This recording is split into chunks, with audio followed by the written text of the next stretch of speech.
시청자 여러분 안녕하십니까. 오늘은 세계문화유산에 등재된 맥적산 석굴에 관한 두 번째 이야기입니다. 이 사진은 맥적산에 갔을 때 간판에 있던 설경을 찍은 것입니다. 마치 맥적산이 남바위를 쓴 듯한 묘한 모습입니다. 현재는 잘 정비되어 있으나 예전에는 황폐화되어 사람이 찾지 않았습니다. 오늘은 맥적산 석굴을 지금의 모습으로 바꾼 어떤 학자의 이야기를 시작하겠습니다. 지진, 절벽면이 칼로 자른 것 같습니다. 1000여 년 동안 맥적산 석굴은 여러 차례의 대지진을 겪어 수많은 석굴과 조각상, 벽화가 사라졌습니다. 맥적산은 곤륜, 기련, 진령의 동서조산대와 하란, 사천, 운남의 남북구조대가 교차하는 지역에 위치해 있습니다. 땅속의 기운이 모이는 천수 지역에는 130여 차례의 파괴적인 지진이 발생했습니다. 천수 주변에서 진도 6.5 이상의 대표적인 지진만 해도 5차례나 발생했습니다. 자갈이 섞인 푸석한 붉은 사료감은 지진에 취약했습니다. 부당서 현종상에는 이렇게 기록하고 있습니다. 개원 22년 734년 2월 이민일에 진주에서 지진이 발생했다. 관사 및 주민의 주택이 거의 모두 붕괴되어 관리 이하 4천여 명이 깔려 죽었고 은은한 소리가 들리며 흔들림이 계속되고 그치지 않았다.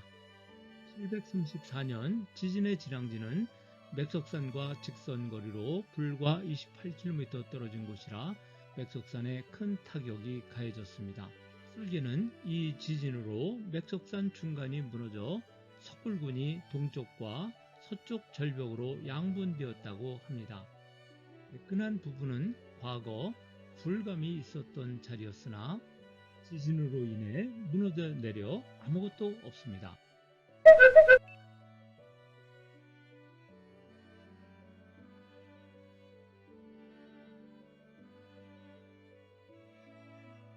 (734년의) 지진으로 1000명이나 되는 승려가 산사를 떠났고 이후 맥적산 석굴의 사세는 쇠락하게 되었습니다. 지진의 여파로 당나라 때는 몇 개의 석굴만 개착되어 후퇴하는 모습을 보였습니다. 천수 대지진이 발생하고 25년이 경과한 759년 여름 맥적산은 당나라 때의 대시인 두보를 맞이했습니다. 시인 두보는 안사의 난을 피해 천수에 머물고 있었습니다. 그는 3개월 동안 외효궁, 남곽사, 태평사, 맥적산 등을 방문했습니다. 그러나 맥적산에는 승려들이 떠났고 과거의 영광은 사라졌습니다. 두보가 천수에 머물 때 맥적산은 대진으로 동서절벽의 불감이 둘로 갈라진 데다 당시 안사의 난 한가운데에 있었기 때문에 그의 시 산사처럼 황량한 절에 남아있는 스님이 별로 없었습니다. 두보의 산사를 맥적산 절벽 위에서 낭독해 준 사람이 있었습니다. 천수의 한 대학에서 강의를 하시는 분이 가이드를 해줬는데 정확한 보통화로 듣는 산사는 지금도 생생합니다. 그는 오굴 우화당 낭하에서 산사를 낭독했는데 남자의 목소리가 아름답다고 느낀 것은 처음이었습니다. 杜甫山寺也是产生少，山远记录高，射向免施主，鹦鹉捉金桃，乱石通人过，悬崖知吾老，上方重沟完，百里见秋毫。두보, 산사, 황량한 절에 남아있는 스님 별로 없고 산으로 오르는 길 좁고도 높네. 노루들은 바위와 대숲에서 잠자고 앵무새는 금빛 복숭아 쪼아먹고 있네. 돌 사이로 사람들이 지나고 깎아지른 절벽에 석굴 만들어 위쪽 중층 누각에 저녁이 와도 백리한 터럭까지 모두 보이네. 당대 이후 맥석사는 더 이상 불상을 만드는데 힘을 쏟지 않았고 약간의 보수만 했을 뿐입니다. 그래도 5대 시인 왕인유 같은 문인들은 맥석산의 가장 높은 천당에 올라 시를 지었습니다. 왕인유 제 맥석산 천당. 공중에 걸린 만길 계단을 조심스레 올라 편안하게 흰 구름이 몸을 감싸기를 기다린다. 처마에서 내려다보면 뭇산이 작게 보이고 당 위에서 보면 낙조가 낮게 보인다. 꼭대기 오르는 길이 위험해 인적이 드물고 오래된 바위의 소나무에 흙이 자주 깃든다. 하늘가에 이름을 남기기 위해 돌을 닦고 부지런히 글을 짓는다. 한나라 이후 해상 운송이 실크로드를 대신하면서 맥석사는 천여 년 동안 정막 속에 잠겨 있었습니다. 일부 신도들은 소상을 만들고 향불을 살랐지만 북조, 수, 당 시대에 비교할 수 없었습니다. 그러나 사람이 떠난 후에도 지진은 계속 찾아왔습니다. 1654년 청나라 순치제 11년 7월 21일 천수 남부에 진도 8.0급의 강진이 발생했습니다. 천수 남쪽의 예현, 나가보 일대가 진앙지였습니다. 홍토 골짜기에 산이 붕괴하고 물이 막혔으며 3만여 명이 압사했다고 합니다. 잔도 맥석산 석굴에는 벌집 같은 구를 연결하기 위해 나무로 된 잔도를 만들기 시작했습니다. 잔도는 무려 12층에 달해 12연가라고 불립니다. 잔도는 지난 이래의 전통적인 방법에 따라 건설되었으며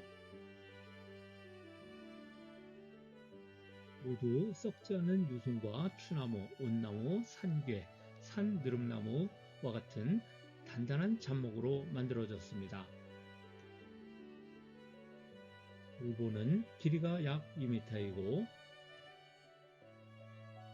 한쪽 끝을 절벽의 네모난 구멍에 박아 잔도의 하중을 받습니다. 명나라 후기에 목잔도는 산불로 인해 타버렸고 여러 차례 복원을 거쳤지만 일부만 보수되었습니다. 맥석산 석굴의 아버지 1944년 국립서북사원의 어떤 교수가 방학 되면 난주에서 천수로 돌아와 맥석산을 조사했습니다. 1978년 보강되기 이전 나무로 만든 잔도는 남아 있으나 낡아 있습니다. 위태하여 여기에 올라가는 것은 목숨을 거는 일이었습니다. 사굴과 13굴이 보이는데 돌에 박은 목재가 위태로워 보입니다.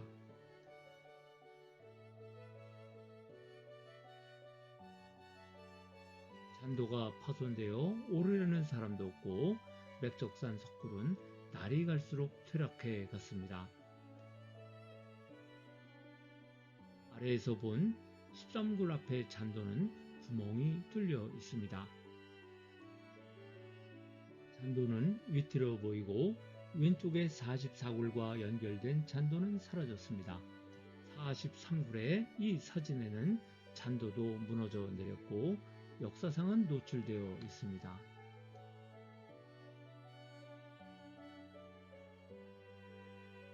맥석산 석굴에 구세주가 나타났습니다. 풍국서였습니다. 맥석산 석굴 부근에서 태어난 그는 맥적산 석굴 연구에 일생을 바쳤습니다. 풍국서는 1921년 남경의 동남대학에 입학하고 졸업 후 다시 북경의 청와대학 국학연구원에 입학했습니다. 그는 청와대학의 양계초, 왕구유 등의 문화에서 국학의 기초를 쌓았습니다. 청말의 대학자 양계초는 제자 풍국서에 대해 이렇게 말했습니다. 6년 동안 감숙성에서 배출된 학자 중에서 무위의 장주 이외에는 더 나은 사람이 없다.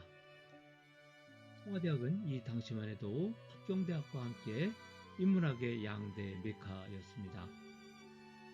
청와대학에는 수많은 문헌과 유물이 보관되어 있었고